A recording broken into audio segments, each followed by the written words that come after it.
আজি এই ভিডিঅ'ত আপোনালোকক স্বাগতম জনাইছোঁ। এইবাৰ যিসকলে এইচএছ ফাইনেল ইয়াৰ এক্সাম দিব তেওঁলোকৰ কাৰণে ভিডিঅ'টো ইম্পৰ্টেণ্ট হ'ব। গতিকে সকলোবিলাক যিসকলে এইচএছ ফাইনেল ইয়াৰ এক্সাম দিম বুলি ভাবিছে বা দিবলৈ ফৰ্ম ফিল আপ ইতিমধ্যে কৰিলে তেওঁলোকৰ কাৰণে ভিডিঅ'টো যিহেতু গতিকে চাওক ভিডিঅ'টো শেষলৈকে। আৰু আপোনালোক যদিহে মোৰ চেনেলটো নতুনকৈ আহিছে তেনেহ'লে ছাবস্ক্ৰাইব কৰিব, চেনেলটো শ্বেয়াৰ কৰিব ভিডিঅ'টো আৰু লাইক কৰিবলৈ নাপাহৰিব। ইয়াত আপোনালোকক মই জনাব বিচাৰিম সাধাৰণতে এইচএছ ফাইনেল ইয়াৰ এক্সামত ফাৰ্ষ্ট, ছেকেণ্ড আৰু থাৰ্ড ডিভিজন পাবৰ বাবে কিমান মাৰ্কছ লাগিব বা কিমান মাৰ্কছ পালে আপোনালোকে ফাৰ্ষ্ট, কিমান মাৰ্কছ পালে ছেকেণ্ড আৰু কিমান মাৰ্কছ পালে থাৰ্ড ডিভিজন আপোনালোকে পাব পাৰে। গ্ৰেছ মাৰ্কছ বা গ্ৰেছ যি মাৰ্কছ দিয়ে সেই মাৰ্কছটো দুটা বিষয়ত দিয়ে নে নিদিয়ে, আৰু লগতে আপোনালোকৰ ইয়াত পাছ কৰিবৰ বাবে কিমান মাৰ্কছৰ প্ৰয়োজন হ'ব পাৰে। চ' এই গোটেইখিনি কথা আপোনালোকে যিহেতু ভিডিঅ'টিত গম পাই যাব, চ' আপোনালোকে ভিডিঅ'টি চাওক শেষলৈকে আৰু সকলোবিলাক কথা আপোনালোকৰ লগত ডিছকাছ কৰোঁ। প্ৰথমতে আপোনালোকক জনাওঁ যে ফাৰ্ষ্ট, ছেকেণ্ড আৰু থাৰ্ড ডিভিজনত আপোনালোকক কিমান মাৰ্কছৰ প্ৰয়োজন হ'ব। আপোনালোকে যেতিয়া মেট্ৰিক পৰীক্ষা দিয়ে, মেট্ৰিক পৰীক্ষাত আপোনালোকৰ ফাৰ্ষ্ট ডিভিজন পাবৰ কাৰণে 60% পাবৰ বাবে 60% যেতিয়া আপোনাৰ 60% আপোনাৰ জানে 60% পালে আপোনালোকে ফাৰ্ষ্ট ডিভিজন পায়, আৰু 60% মানেই 360 নম্বৰ আপোনালোকে পাব লাগে টোটেল, অৰ্থাৎ ফাৰ্ষ্ট ডিভিজন তেতিয়াহে পাব।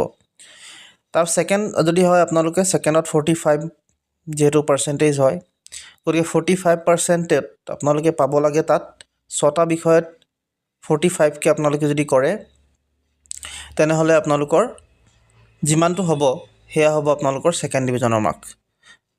হয়তো আপোনালোকে কথাখিনি গম পাইছে। আৰু লগতে অৰ্থাৎ ছেকেণ্ড ডিভিজন বুলি ক'লে আপোনালোকৰ 270 নম্বৰ আপোনালোকক লাগিব, আৰু থাৰ্ড ডিভিজনত আপোনালোকক যিহেতু 30% লাগে, আৰু 30% মানে আপোনালোকক 180 নম্বৰ আপোনালোকৰ মেট্ৰিকত লাগিছিল। এতিয়া কিন্তু হায়াৰ ছেকেণ্ডেৰীত যিহেতু আপোনালোকে আগতে 6টা বিষয় আছিলে, এতিয়া আপোনালোকৰ টোটেল 5টা বিষয়ৰহে যিটো মাৰ্কছ সেই মাৰ্কছটো প্লাছ কৰে বা কাউণ্ট কৰে। 6টা বিষয়ত আপোনালোকৰ মাৰ্কছ কাউণ্ট নকৰে।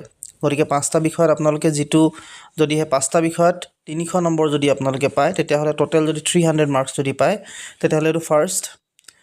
তাৰপিছত আপোনালোকে 5টাত আপোনালোকে যদি 45%কে যদি আপোনালোকে হিচাপ কৰে তেতিয়াহ'লে আপোনালোকৰ যিটো মাৰ্কছ হ'ব অৰ্থাৎ 225 হয়তো আপোনালোকৰ মাৰ্কছ হ'ব, সেই 225টোৱে হ'ব আপোনালোকৰ ছেকেণ্ড ডিভিজন। আৰু থাৰ্ড ডিভিজনৰ কাৰণে যিটো 150 নম্বৰ, সেই 150 নম্বৰটো হ'বলৈ আপোনালোকৰ থাৰ্ড ডিভিজন হ'ব। এতিয়া এটা কথা মন কৰিব, আপোনালোকে যদিহে 150 নম্বৰ পাইছে কিন্তু যদি আপোনালোকৰ দুটা বিষয়ত একেবাৰে বেয়া হৈছে, যদিও আপোনালোকে 150 পায় বাকীকেইটাত লগাই মেলি, তথাপি কিন্তু আপোনালোকৰ পৰীক্ষা বেয়া হ'ব। অৰ্থাৎ আপোনালোকৰ সেই দুটা বিষয়ত পৰীক্ষা বেয়া হৈছে, মানে দুটা বিষয় বুলি কওঁতে আপোনালোকে এইটো বুজিব 5টা বিষয় যিটো আপোনালোকৰ কাউণ্ট কৰিব, অৰ্থাৎ আপোনালোকৰ 6টা বিষয় যদি থাকে তেনেহ'লে 6টা বিষয়ৰ এটাটো আপোনালোকৰ ফ'ৰ্থ ছাবজেক্ট হৈ যায়, যিটোৰ মাৰ্কছ আপোনালোকৰ কাউণ্ট নকৰে বা গণনা নকৰে। গতিকে সেই 5টা বিষয়ত আপোনালোকে 5টাতে পাছ কৰাটো কিন্তু দৰকাৰী। এতিয়া 5টাত যদি আপোনালোকে ফেইল কৰে বা আপোনালোকে যদি বেয়া হয় কোনোবা বিষয়কেইটাত, তেতিয়াহ'লে আপোনালোকে কিন্তু সেইটোত পাছ যদি 150ও পায় তথাপিও আপোনালোকে কিন্তু পাছ নকৰিব।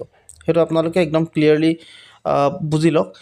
নেক্সট আপোনালোকৰ কথাটো আছিলে যে দুটা বিষয়ত আচলতে গ্ৰেছ দিয়া নাই। গ্ৰেছ মাৰ্কছৰ কথাটো এটা কথা আহে যে আপোনালোকৰ সেই গ্ৰেছ মাৰ্কছটো যদি কেনেবাকৈ 27-28 পাইছে এটা বিষয়ত, তেতিয়াহ'লে আপোনালোকক হয়তো 2-3 দিব পাৰে। সেইটো তেওঁলোকে হয়তো আপোনালোকে পাবও পাৰে, নাপাবও পাৰে, এনেকুৱাও হ'ব পাৰে। গতিকে সাধাৰণতে দিয়ে আচলতে আপোনালোকে পাই যায়, গতিকে সেয়া আপোনালোকে নিশ্চিন্ত থাকিব পাৰে। কিন্তু যদি বহুত কম পাইছে তেতিয়াহ'লে আচলতে আপোনালোকক যি গ্ৰেছৰ কথা আহে সেইটো আপোনালোকে নাপাবও পাৰে, আৰু তেনে ক্ষেত্ৰত আপোনালোকৰ সেই পৰীক্ষাত বেয়া হোৱাৰ চান্সেছ থাকিব পাৰে। যিহেতু ইয়াত আপোনালোকৰ ইংলিছ আৰু অসমীয়া সেইটো কম্পালচৰি ছাবজেক্ট। আচলতে কম্পালচৰি ছাবজেক্ট বুলি কওঁতে আৰু এটা কথাও আপোনালোকে বুজিব, যিহেতু আপোনালোকৰ 5টা কাউণ্ট কৰে, সেই 5টা ছাবজেক্টেই আপোনালোকৰ কাৰণে কম্পালচৰি হ'ব, আপোনালোকক দৰকাৰী হ'ব।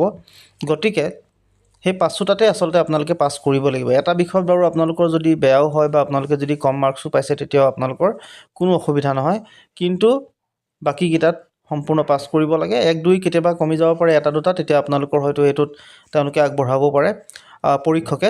গতিকে সেই ক্ষেত্ৰত আপোনালোকৰ তেনেকুৱা হ'ব। চ' এইটো হয়তো আপোনালোকে বুজি পাইছে যি কথা মই ক'ব চেষ্টা কৰিছোঁ।